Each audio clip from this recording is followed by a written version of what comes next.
Il craque et sort du silence. La contre-attaque de Sani Mouhamadou. Une phrase suffit parfois à faire basculer une affaire. Et cette phrase, la voici. Plainte en diffamation publique déposée devant les juridictions françaises. Pendant des années, un homme a choisi de se taire. Cette semaine, il a choisi de parler. Ce qu'il dit pourrait tout changer. Ou rien du tout. La question reste ouverte. Partie 1. Le contexte. Une guerre de communiqués. Il faut d'abord planter le décor, parce que sans lui, rien de ce qui suit n'a de sens. Depuis plusieurs mois, le capitaine révoqué Romuald Effoudou Aoussi multiplie les sorties médiatiques depuis l'Europe, où il s'est réfugié.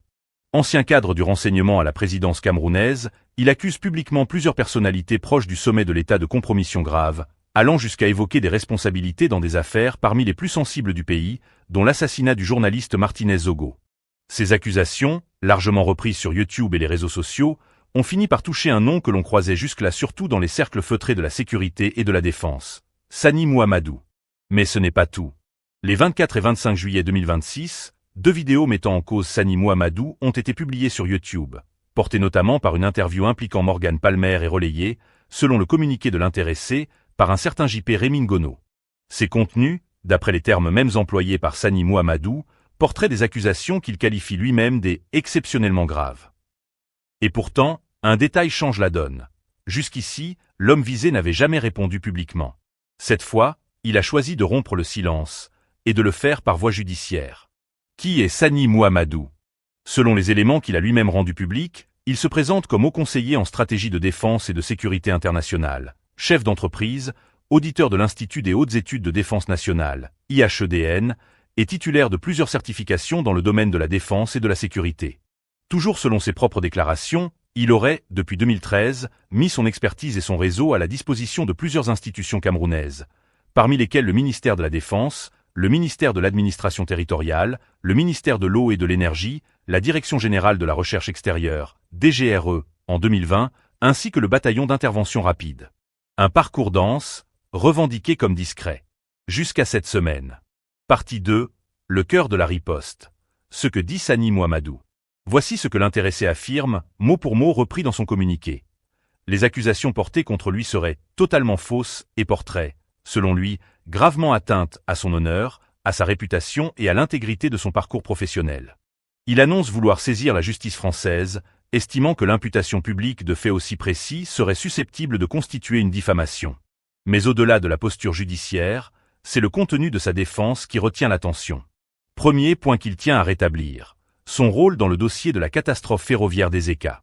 Selon ses déclarations, la présidence de la République lui aurait confié, en 2016, une mission consistant à proposer des cabinets internationaux chargés de faire la lumière sur ce drame. Il affirme avoir piloté la coordination de cette mission à titre gracieux, et avoir demandé que les honoraires qui lui étaient dus soient intégralement reversés aux familles des victimes. Un geste qu'il met en avant comme la preuve d'un engagement désintéressé, mais qui reste, à ce stade, une affirmation qu'il porte lui-même, non un fait établi par une source tierce. Deuxième point, plus sensible encore, la question des armes. C'est ici que le débat devient technique, presque criminalistique. Sani Mouhamadou affirme n'avoir jamais détenu clandestinement d'armes de guerre. Il reconnaît disposer d'équipements destinés, selon lui, exclusivement à sa protection personnelle. Un Glock 19 de calibre 9 mm et un fusil de type Luvo AR, 15 de gamme civile, chambré en calibre .223 Remington. Des armes, précise-t-il, acquises à l'étranger, importées dans le respect des procédures, contrôlées et dédouanées conformément à la réglementation camerounaise. Il s'appuie sur un texte précis, la loi numéro 2016/015 du 14 décembre 2016 portant régime général des armes et munitions au Cameroun, qui distingue les armes de guerre, classées en première et deuxième catégorie, des armes de défense, classées en quatrième catégorie. Son argument est simple. Une arme à l'apparence militaire n'est pas juridiquement une arme de guerre. Les photographies qui circulent sur les réseaux sociaux entretiendraient, selon lui, une confusion volontaire entre les deux. Mais alors, comment expliquer les munitions visibles sur les clichés diffusés? C'est peut-être l'élément le plus troublant de toute sa défense. Sani Mouhamadou affirme que les cartouches montrées en photo, du calibre 5,56 x 45 mm autant, ne seraient tout simplement pas compatibles avec son arme, chambrée exclusivement en .223 Remington. Utiliser cette munition, dit-il, endommagerait l'arme et représenterait un risque pour le tireur lui-même. Il va plus loin, évoquant ce qu'il qualifie de manipulation de preuves à laquelle un autre officier aurait, selon lui, participé. Une accusation grave, elle aussi non vérifiée à ce stade. La question reste posée. Simple erreur de communication ou élément à charge dans une bataille de récit où chaque camp avance ses propres pièces. Partie 3. L'enquête de 2023 et la confrontation. L'affaire qui n'était peut-être pas terminée. C'est probablement la partie la plus méconnue de toute cette histoire. Car lorsque beaucoup découvrent aujourd'hui cette confrontation médiatique, ils pourraient croire qu'il s'agit d'un conflit né récemment. Pourtant, selon les déclarations publiques de Sani Mohamedou, les premiers épisodes remonteraient à l'année 2023. Autrement dit, ce qui se déroule aujourd'hui devant les caméras serait, selon sa version, la deuxième saison d'une série politique qui aurait commencé bien avant que le grand public n'en entende parler. Et c'est précisément ce détail qui change la lecture du dossier. Selon Sani Mohamedou, les accusations formulées contre lui n'auraient pas été ignorées par les autorités. Bien au contraire. Elles auraient suffisamment retenu l'attention pour qu'une enquête administrative soit ordonnée à un haut niveau de l'État. Il convient toutefois de rappeler qu'il s'agit ici de la version présentée publiquement par l'intéressé. À notre connaissance, les conclusions détaillées de cette éventuelle enquête n'ont pas été rendues publiques par les autorités compétentes. Mais si ce récit est exact, cela signifie qu'à un moment donné, les accusations étaient considérées comme suffisamment importantes pour justifier des vérifications. Et c'est là que commence un épisode qui ressemble davantage à une scène de cinéma administratif qu'à une simple réunion de service. Selon Sani Mohamedou, une confrontation aurait été organisée entre les différentes personnes concernées. Imaginez un instant la scène. Pas de micro, pas de direct Facebook, pas de commentaires WhatsApp, pas d'experts autoproclamés. Seulement des responsables appelés à présenter leur version respective des faits. Dans un pays où beaucoup de polémiques se règlent parfois à coups de capture d'écran, de notes vocales et de messages transférés 100 fois avant le petit déjeuner, cette méthode aurait presque un parfum d'ancien temps. Chacun expose ce qu'il affirme savoir, pendant que d'autres tentent de distinguer les faits des rumeurs. Selon le récit de Mohamedou, il aurait alors posé une question extrêmement simple. Une question presque banale. À quelle date cette perquisition aurait-elle eu lieu? Puis une deuxième. À quelle heure? Puis une troisième. Qui était présent? Et enfin la question décisive. Où sont les éléments qui permettent de confirmer cette affirmation? Car l'une des accusations évoquées concernait une prétendue perquisition effectuée à son domicile. Or, selon ses déclarations, cette affirmation lui paraissait impossible à soutenir pour une raison très concrète. Il explique que son domicile serait placé sous vidéosurveillance. Autrement dit, selon lui, si une telle intervention avait réellement eu lieu, il devrait normalement en exister des traces objectives. Images, horodatage, enregistrement, ou tout autre élément matériel.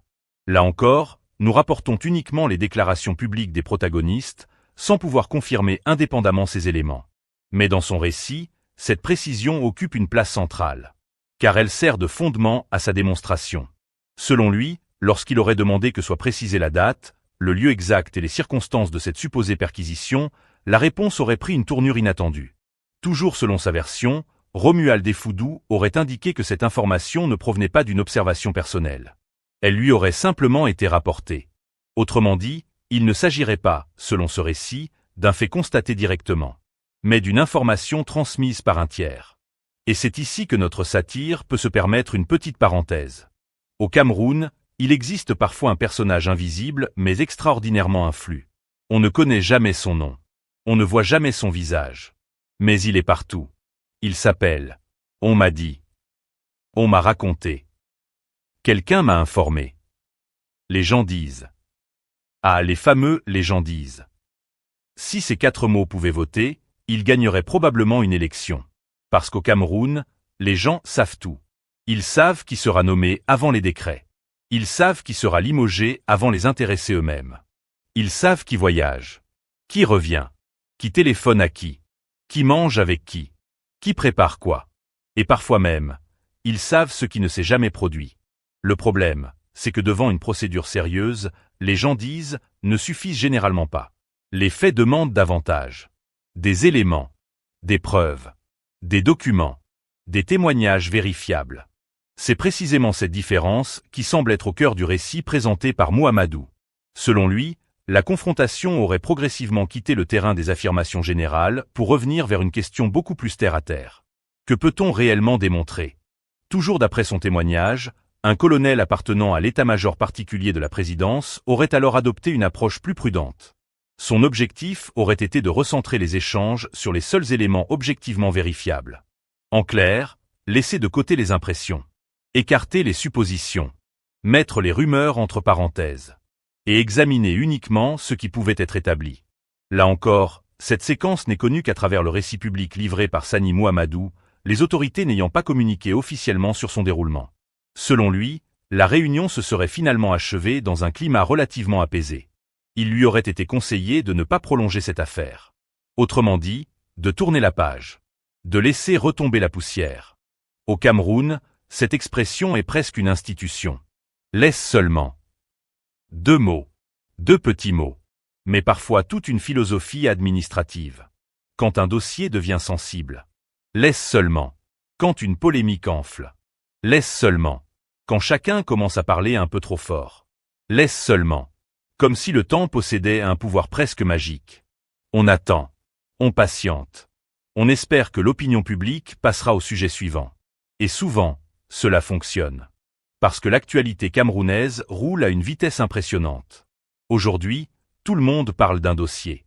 Demain, un autre occupe toutes les conversations. Après-demain, plus personne ne se souvient du précédent. Mais selon Sani Muhammadu, il aurait accepté cette recommandation. Toujours d'après son récit, il aurait choisi de ne pas alimenter davantage la controverse.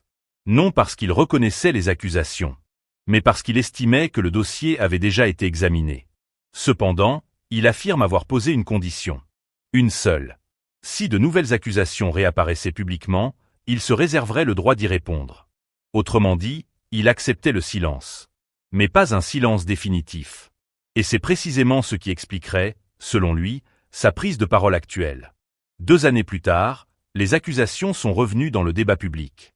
Cette fois, il affirme avoir considéré que le moment du silence était terminé. Dans sa logique, il ne s'agissait plus seulement de défendre son image personnelle. Il s'agissait de répondre publiquement à des allégations redevenues d'actualité. Naturellement, cette interprétation lui appartient et d'autres protagonistes pourraient présenter une lecture différente des événements. C'est pourquoi il demeure essentiel de distinguer ce qui relève des déclarations des uns et des autres de ce qui est établi par des éléments officiellement confirmés. Car au fond, cette affaire dépasse peut-être les 2 hommes qu'elle oppose. Elle rappelle surtout qu'en politique comme dans l'administration, une accusation, une rumeur et un fait établi ne sont pas synonymes. Et c'est souvent dans cet espace, entre ce qui est dit, ce qui est cru et ce qui peut être démontré, que naissent les plus grandes tempêtes médiatiques, surtout au Cameroun, où un simple « on m'a dit » peut parfois parcourir le pays plus vite qu'un communiqué officiel. Partie 4. Décryptage. Une guerre de récits dans un système opaque. À ce stade, il faut quitter un instant les noms, les personnes et les émotions pour regarder le décor dans lequel cette affaire se déroule. Car, très souvent au Cameroun, l'histoire la plus importante n'est pas celle que racontent les protagonistes. C'est celle que raconte le système lui-même. Et c'est peut-être là le véritable sujet. Parce qu'au fond, cette affaire ne parle pas seulement de Sani Muhammadu ou de Romuald Defuddu. Elle parle surtout de la manière dont les grandes affaires publiques naissent, grandissent, se transforment et finissent parfois par disparaître dans notre espace politique. Depuis plusieurs années, un phénomène s'installe progressivement. Avant même qu'un juge ne parle. Avant même qu'un procureur ne communique. Avant même qu'une enquête officielle soit rendue publique. L'opinion publique, elle, a déjà rendu son verdict. Aujourd'hui, la première salle d'audience, ce n'est plus forcément un tribunal. C'est YouTube. C'est Facebook. C'est TikTok. C'est WhatsApp. Au Cameroun, il suffit parfois d'une vidéo de 15 minutes pour ouvrir un procès national. Quelques heures plus tard, les groupes WhatsApp explosent. Les captures d'écran circulent. Les montages vidéo apparaissent. Les « analystes » poussent comme des champignons après la pluie. Et chacun devient expert. Expert en renseignement. Expert en balistique. Expert en droit pénal. Expert en diplomatie. Expert en psychologie. Expert en cybersécurité. Même celui qui, hier encore, expliquait comment réparer un moteur de moto devient soudain spécialiste des services de renseignement internationaux. C'est ça aussi, le Cameroun. Le pays où l'on peut devenir expert de tout, entre 2 coupures d'électricité. Et c'est précisément ce phénomène que révèle cette affaire. Nous sommes face à ce que l'on pourrait appeler une guerre des récits. Non pas une guerre des armes. Une guerre des versions. Chacun arrive avec son histoire. Ses documents. Ses captures d'écran. Ses témoignages. Ses vidéos. Ses communiqués. Ses certitudes. ses soutiens, et surtout, sa communauté. Parce qu'aujourd'hui, il ne suffit plus d'avoir raison. Il faut convaincre son camp. Dans cette logique, les faits deviennent parfois secondaires. Le plus important est de gagner la bataille de la narration. Autrement dit, celui qui raconte le premier occupe souvent le terrain. Celui qui publie le premier influence parfois durablement les perceptions. Même si, plusieurs mois plus tard, certains éléments viennent nuancer ou contredire son récit. La première impression laisse souvent des traces. Et c'est exactement pour cette raison que les stratégies de communication deviennent presque aussi importantes que les procédures judiciaires elles-mêmes. D'un côté, nous avons un ancien responsable du renseignement qui, depuis l'étranger, multiplie les prises de parole publiques. Selon ses déclarations, il affirme vouloir révéler ce qu'il considère comme des dysfonctionnements graves. Ces vidéos rencontrent un écho important. Ces révélations alimentent les débats. Ces accusations suscitent des réactions. Ses soutiens estiment qu'il brise un silence. Ses contradicteurs considèrent au contraire qu'il avance des affirmations insuffisamment démontrées. De l'autre côté, Sani Mouhamadou adopte une stratégie radicalement différente. Pendant longtemps, selon ses propres propos, il aurait choisi de garder le silence. Un silence qui, dans les cercles institutionnels, est parfois présenté comme une forme de discipline. Au Cameroun, certains responsables considèrent encore qu'un haut fonctionnaire ne répond pas à toutes les polémiques. Il laisse parler. Il observe. Il attend. Puis, un jour, il décide que le silence a assez duré. Et lorsqu'il parle enfin, il ne répond pas par une vidéo. Il répond par un communiqué. Puis par une plainte. Deux stratégies. Deux visions. Deux manières de gérer une crise publique.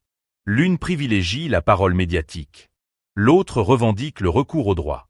Mais au fond, les deux cherchent exactement la même chose. Convaincre l'opinion. Et c'est là que l'affaire devient passionnante.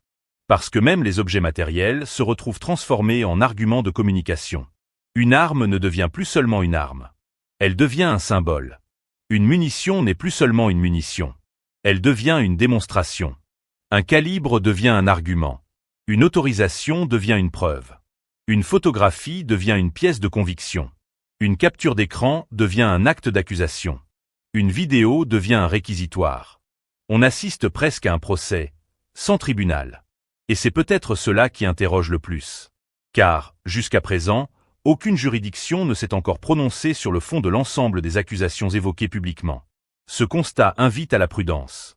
Dans un état de droit, une accusation, aussi spectaculaire soit-elle, n'est pas une condamnation. De la même manière, une défense détaillée, aussi convaincante paraisse-t-elle, ne remplace pas une décision de justice.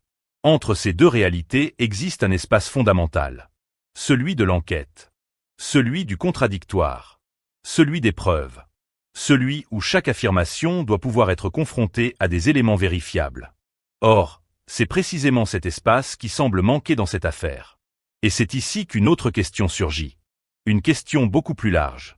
Pourquoi, lorsque des enquêtes administratives sont évoquées sur des dossiers aussi sensibles, leurs conclusions restent-elles si rarement accessibles au public?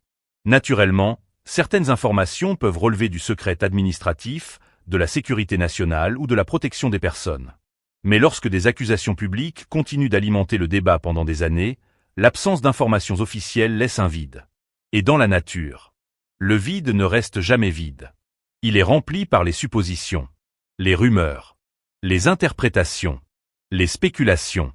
Au Cameroun, le silence administratif est parfois le meilleur ami de l'imagination populaire.